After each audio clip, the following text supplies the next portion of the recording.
ætlum við að halda áfram í þessari kosningaumfjöllun okkar hérna í föstudagsþættinum og næst erum við komið góða fulltrúa frá vinstri hreyfingunni Grænu framboði. Verið velkomin bæði tvö. Takk fyrir. Byrjum kannski aðeins á þér, Bjarki. Þú ert búin að hafa víðtæka reynslu af því að sitja á Alþingi og búin að ganga í gegnum ýmsar sveiflur með vinstri grænum. Það virðist vera mikil uppsveifla akkurat núna. Hvernig skýrir þú það? Já, sko, ég held að þetta snúist bara fyrst og fremst málefni. Við erum að leggja fram málefni sem að fólk er að kalla eftir og hvort sem að það tilheyrir menntamálum eða heilbrigðismálum, samgöngumálum, málefnum eldra fólks og ungs fólks og þeirra sem að höllum fæti standi í samfélaginu. Stefnan okkar er skýr og það hefur ekki mikið breyst á þessu eina ári sem að liðið frá síðustu kosningum. En ég held líka að við séum trúverðug vegna þess að forystumaður okkar, Katrín Jakobsdóttir, hefur ekki komið að máli eða komið fram með einhver svona hneykslismáli eins og kannski það sem að skekja hefur þjóðina undanfarið og stuðningu við hana nær langt út fyrir okkar raðir, þar að segja vinstri grænna. Og þannig ég held að fólk vilji og heyri það sem að hún er að segja og við erum að reyna að tala fyrir. Við viljum breiða samstöðu, við viljum nálgast málin öðruvísi, ekki halda því bara innan pólitíkurinnar, heldur líka eiga samtal við verkalýðshreyfinguna, eiga samtal við atvinnulífið og reyna að ná svona félagslegum og efnahagslegum stöðuleika og ég held að það bara sé að ná eyrum fólks. Við reynum að vera einlæg í því sem við erum að segja og gera og við teljum að það sé svona kannski traustið og heiðarleikinn sem að, og svona betra siðferði sem að þessar kosningar snúast og fólk sjáu það hjá okkur. Og það kannski að Katrín Jakobsdóttir sé þá kannski svolítið mikið að fólk trúi því að hún geti og sé góði leiðtogi? Sjálfsögðu, ég held að þessuna, og það endurspeglast eins og ég segi í þessu að hún, sko stuðningu við hana nær langt út fyrir okkar raðir, að hún hefur þetta sýnt að hún, sko, hún kann að tala við fólk og hún kann að ná sáttum, það hefur hún sýnt í sinni vinnu innan þingsins og þeir sem að það þekkja, að þeir auðvitað vita þá treystin til þess en líka bara það sem hún hefur sýnt í sinni vinnu í gegnum tíðina. Ég held að já, og fólk svona finnur þetta traust. Þú ert að bjóða fram þriðja sæti í Norðvesturkjördæmi. Hvers vegna ákvaðst þú að taka þátt í þessu öllu saman? Heyrðu, ég ákvað að taka þátt í fyrra fyrst. Þetta er að vera svona eitt af haustverkunum að fara í framboð. Búin að fara í 2 framboð til Alþingis 21 ár, þetta er svolítið sérstakt. Já. En ég hef hvernig bara verið þannig að ég er bara frakkur og geng beint í versins og hef áhuga á að taka þátt í mínu samfélagi. Mér trúi að framtíðin getur verið björt og ég vil taka þátt í að móta hana og þetta var svolítið sérstakt þegar kallað saman svona kjördæmisráð.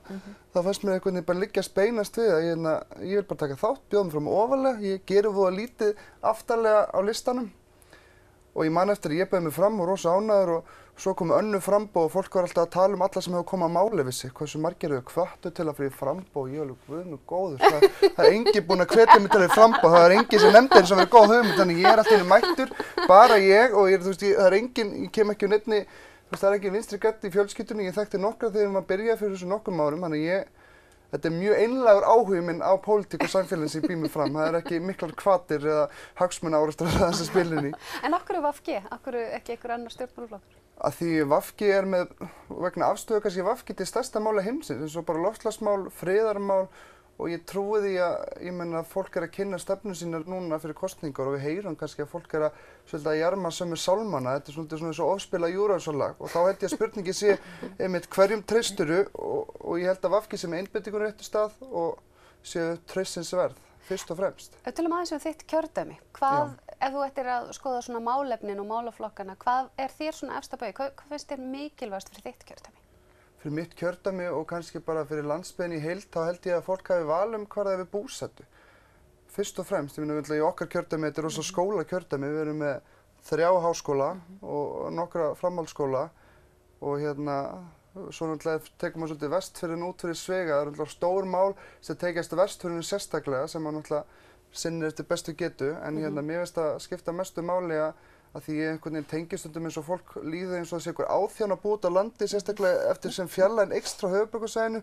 Ég er því þessu ekki sammála, ég held bara að leiða við, og þarf ekki oft mikið til. Ég meina leiða út komið 3 fasa rafmagn og nettengingu og samgöngur og líka bara alls kyns þjónustu. Ég sé ekki fyrir mig ungt fólk vera að velja sér þjónustu þar sem að því við höfum ekki endilega svigrúmi ef við tölum barneignir. Við höfum ekki svigrúm að fara til höfuðborgarsvæðisins 5 vikum fyrir barnsburð til þess að vera frá vinnu og sækja heimil og annað. Það er fullt af svona lykil þáttum sem við þurfum bara gera landsbyggðina samkeppnishæfa því þá kemur fólki í trúi gjöru. Ég bara veit það sjálfur, ég er nú ekki gamall en ég sé miklu meira heillandi að búa út á landi heldur en annars þar. Og inn í þessu eru skólamál, þetta eru samgöngur, þetta eru heilbrigðismál og þetta eru öll öryggismál eins og löggæsla og viðbragðsaðilar, sjúkraflutningamenn, slökkviliðsmenn.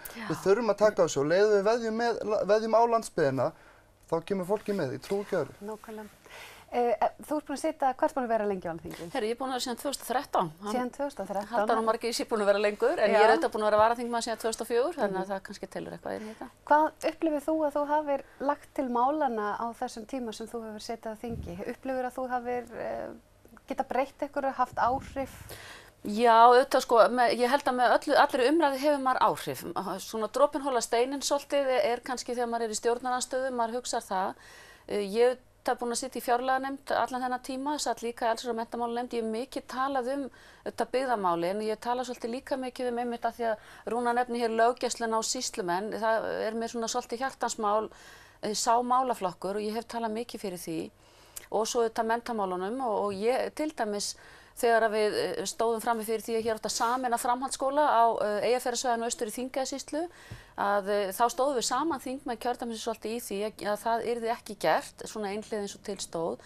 Auðvitað þannig að ég tel það, maður hefur áhrif á ýmsum sviðum og í samtali inn í nefndum og til svona breytinga á málum, þó það fari ekki alltaf hátt, að þá gerir það og maður reynir að styðja við menningu og ýmislegt fleira í svona nær umhverfinu sínu ef maður getur. Þannig að ég held að það sé, svo sem ég sé á sem að telja eitthvað sérstakt upp. Steingrímur J. er oddviti flokksins. Maður er svona lítið séðan nema eitthvað aðeins og þá var það, hvað var það? Það var eitthvað ægilegur klaufagangur varðandi, kallaði eitthvað fatlaður, eitthvað svona. Síðan hefur verið eitthvað umræður þú veist að hann sé ekki nægilega vinstri grænn, hafi verið að styðja stóðri á Bakka og svo framvegis. Hefur það áhrif heldur í þessu kjördæmi eða er þetta tómur misskilningur? Nei sko, það eru bara með hann eins og held ég aðra pólitíkusa að fólk svona misgagnrýnið og svo misvinsælt og allt það.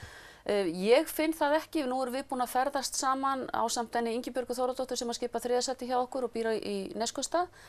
Við erum búin að ferðast saman núna á 3. viku allt kjördæmi, hvern einasta stað það sem held ég hús á, hvort sem það heitir sko Borgarfjörður Eystra eða Kópasker eða Raufarhöfn eða hvað það nú og hann einmitt að fara til Grímseyjar á morgun. Nei, á á morgun. Þannig að ég held ekki, fólk hefur bara mismunandi skoðanir og við erum breiður hópur sem erum innan Vinstri grænna. Þannig að kannski skipta ykkur máli þessu reynsla sem að baki þar? Já, við vorum einmitt að ræða það. Ég held að sé í kringum 8 þingmenn sem að gætu náð endurkjöri sem eru búin að vera á þingi síðan 2007. Þannig að ef við veltum fyrir okkur þessari gríðarlegu endurnýjun sem er búin að vera á þinginu, að þá nú óhætt að segja að það sé allt í lagi að hafa eitthvað svona einhverja festu og einhverja reynslu inni líka því að það ekki gott. Mér finnst að embættiskerfi kannski ná of mikilli fótfestu þegar að verður svona ör og mikil endurnýjun eins og búin að vera núna alveg eiginlega síðan 2007.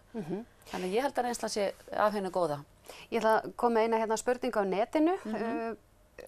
Hérna stendur, hvers vegna ekki til umboðsmaður sjúklinga? Eins og kerfið sett upp í dag, samanstendur heilbrigðiskerfið að mismunandi stofnunum sem hver sig reynir að velta kostnaði yfir á hinar til þess að mæta endalausum niðurskurði og hagræðingakröfur ríkisins. Í stað þess að heildarmarkmið þessara stofnana sé að skila sem bestri þjónustu með sem hagkvæmustum hætti til sjúklinga krónunni oftast kastað fyrir aurinn.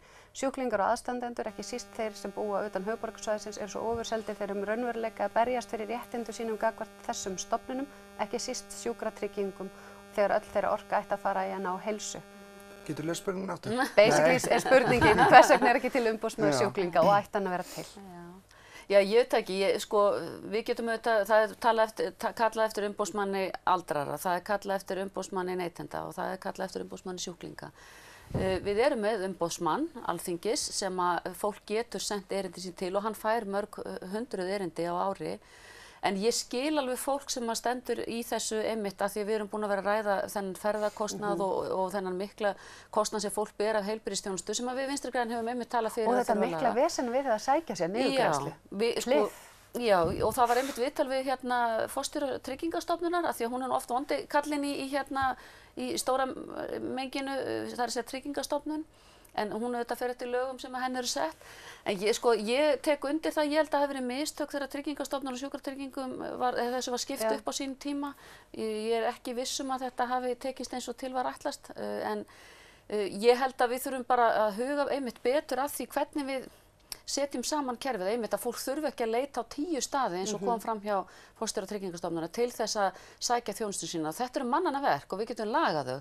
Þannig að ég held ekki endilega, það getur vel verið að umboðsmaður sé heppilegur í þessu sambandi, ég veit það ekki. Ég hef ekki beinlínis velt því fyrir mér af því að ég held að okkar hlutverk einmitt er að reyna að einfalda hlutina. Við viljum allan á sömu niðurstöðu, það er bara spurning hvað þetta er skýrt, hvort það heiti umboðsmaður sjúklinga eða hvað. Já, ég held það. Ég held að við eigum bara að reyna að gera leiðina eitthvað pínulítið einfaldari. Já, ég held það bara einmitt. Og af því maður hefur bara verið í þessum sporum sjálfur, að þú veist þurfa að leita við það og þurfa að borga fullt af peningum, einmitt eins og Rúna kom inn á með fæðingarþjónustuna áðan. Það gleymdist svolítið að gera ráð fyrir því. Þegar að heilbrigðisþjónustan var þjappað svona mikið saman á stóru staðina, þá gleymdist að við þurfum að passa vegabæturnar, en við þurfum líka með að passa hvar ætlum við að koma fólkinu fyrir sem að býr á Þórshöfn eða þarf að, þú veist, konu sem er að bíða eftir að fæða eða hvað það nú er, sko. Nákvæmlega. Eða þegar sjúkrabílarnir er ekki til Þetta er staðar. náttúrulega bara snjóbolti, bara margar sameiningar, margar hverjar, að það er verið að sameina og bara ef við horfum í sameiningu sveitarfélaga, svo er kannski þess að dreifðari biðum lofað betri þjónusta í þarna er hún svo stór fjölskylda, en svo leið og kjörni fulltrúi að fara að skoða Excel-skjalið með sveltandi sveitarfélög, þá átti að sjá að þetta gengur ekki upp reikningsdæmi og það er náttúrulega auðvelt að láta bitna þessu dreifðu biðum, þá vera mannarvegakerfi og þá vera að klípa á skólana og svo ef fólk að horfa í einhverju mannfjöldaspári að pæla í, já það flýtur nú ekki upp í sveitir, þannig að við þurfum ekkert að vera að leggja, þetta eru ömurlegur snjóbolti og ég þoli ekki þessa hugmyndum að stóra einingar sé alltaf besta lausnin öllu, á þess að fara að tjá mig um sameiningu sveitarfélaga. En þú veist, bara þessar stóra einingar, alveg eins og maður sér í landbúnaði, þú veist, við viljum hafa umhverfisvænt landbúnað og það er alltaf að vera samin öll þessi sláturhús, stóra einingar fara á hausinn líka, það er ekkert gefið að stóra einingar sé betur Stórt er ekki alltaf gott. Nei. Stórt er ekki alltaf gott þó Bjarki er besta dæmið um það. Takk fyrir komuna. Það var vel sagt. Og við höldum áfram í föstudagsþættinum eftir augnablik.